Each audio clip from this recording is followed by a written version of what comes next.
Gender के जैसा एक और डिफरेंस है which is religion. Religion gender जितना यूनिवर्सल तो नहीं, but this division is often expressed in politics. Unlike gender, gender चूंकि जेंडर डिफरेंस को प्रॉब्लम समझा ही नहीं जाता था, पर रिलीजन को सबसे ज्यादा पॉलिटिक्स में एक्सप्रेस किया जाता है।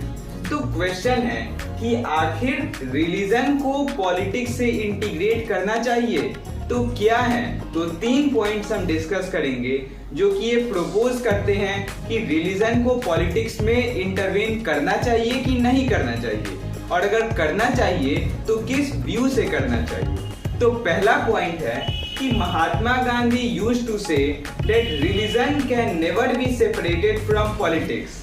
What he meant by this? तो ही मेंट कि जो रिलीजन से एथिक्स, मोरल वैल्यूज ये सब हम ड्रॉ करते हैं, अगर इन्हें पॉलिटिक्स में उतारा जाए तो कितना अच्छा पॉलिटिक्स चलेगा। जैसे किसी भी रिलीजियस पॉलिसीज में ये नहीं होता है कि ह्यूमन अपना वैल्यू छोड़ दे, ह्यूमैनिटी छोड़ दे, करप्ट हो जाए, ये सब रिलीजियस इंस्ट्रक्शंस में कभी नहीं होता। और अगर इन प्रिंसिपल्स को हम पॉलिटिक्स में उतारे, हर सिटीजन का डायरेक्टिव प्रिंसिपल बनाए, तो वो कंट्री फ्लरिश करेगा।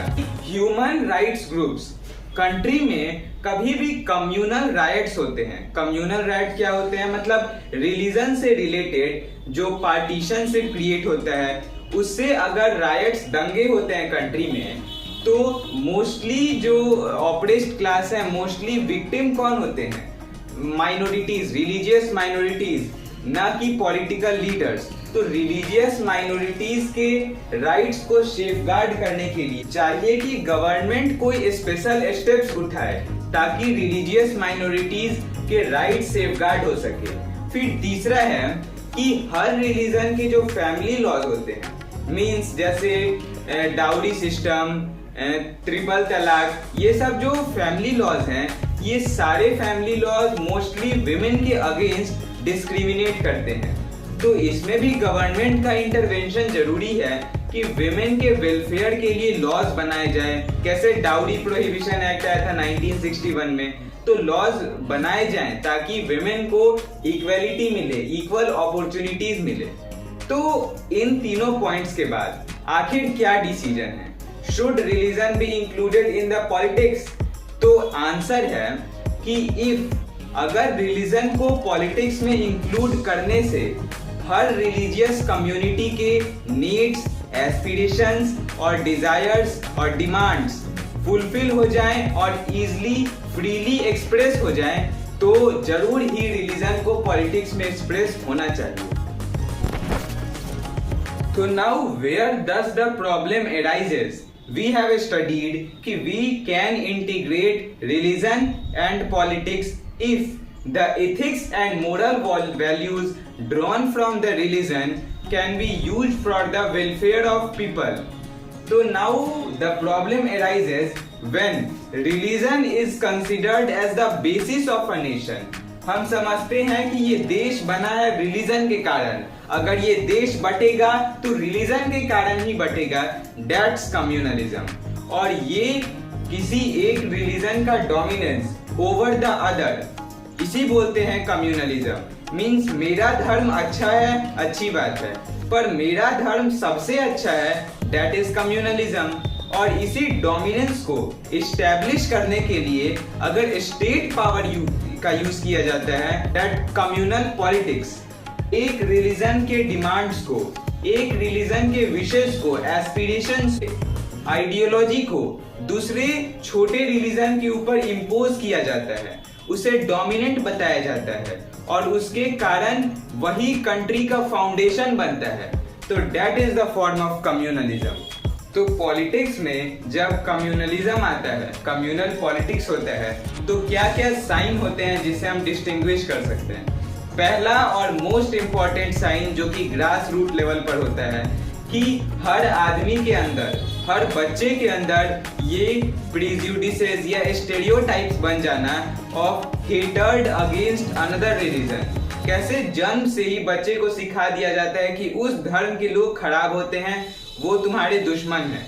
तो ऐसे सोसाइटी में अलग अलग स्ट्रेटा, अलग अलग कम्युनिटी के लोग अलग अलग दूसरे कम्युनिटी के बारे में ऐसा सोचते हैं only because they have taught them, they have been taught this. उनको ये पढ़ाया गया है कि तुम्हें नफरत। फिर है कि कम्युनल माइंड हमेशा चाहता है कि हम अपने कम्युनिटी में रहें और अपने कम्युनिटी में डोमिनेट करें, हमेशा डोमिनेटिंग नेचर होता है। जैसे अगर मान लीजिए मेजर दो रिलीजन्स हैं तो ऑब्वियसली एक मेजोरिटी में होगा, एक माइनॉरिटी में होगा।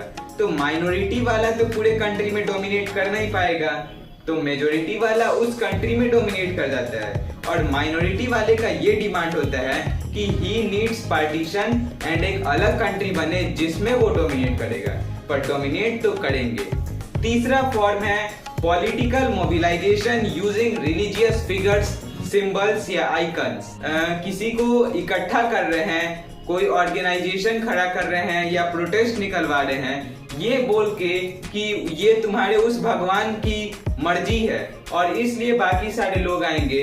तो ये political mobilisation with the use of religious figures, symbols, icons, तो वो भी कम्युनलिज्म है। और चौथा लास्ट है कम्युनल राइट्स। किसी भी कंट्री में कम्युनलिज्म है तो कम्युनल राइट्स फ्रीक्वेंटली देखे जाएंगे, क्योंकि कभी भी शांति नहीं होगी अगर आप अपने कम्युनिटी को छोड़ के दूसरे कम्युनिटी को ना देखना चाहें। What is the solution of communalism? तो इट्स सेकुलरिज्म। तो what is secularism? Secularism means धर्मनिरपेक्षता, मीन्स किसी कॉन्स्टिट्यूशन में ये प्रोविजन बने कि उस कंट्री का कोई भी ऑफिशियल रिलीजन नहीं हो सकता। उस कंट्री में अलग अलग कम्युनिटी के लोग इजीली, हैप्पीली, फ्रीली थ्राइव कर सकते हैं। तो सेकुलरिज्म के अंदर कुछ प्रोविजंस आते हैं। जैसे पहला प्रोविजन कि नो ऑफिशियल रिलीजन। कैसे? श्रीलंका में ऑफिशियल रिलीजन है बुद्धिज्म, पाकिस्तान में इस्लाम, इंग्लैंड में क्रिश्चियन, बट इंडिया का कोई ऑफिशियल रिलीजन नहीं है।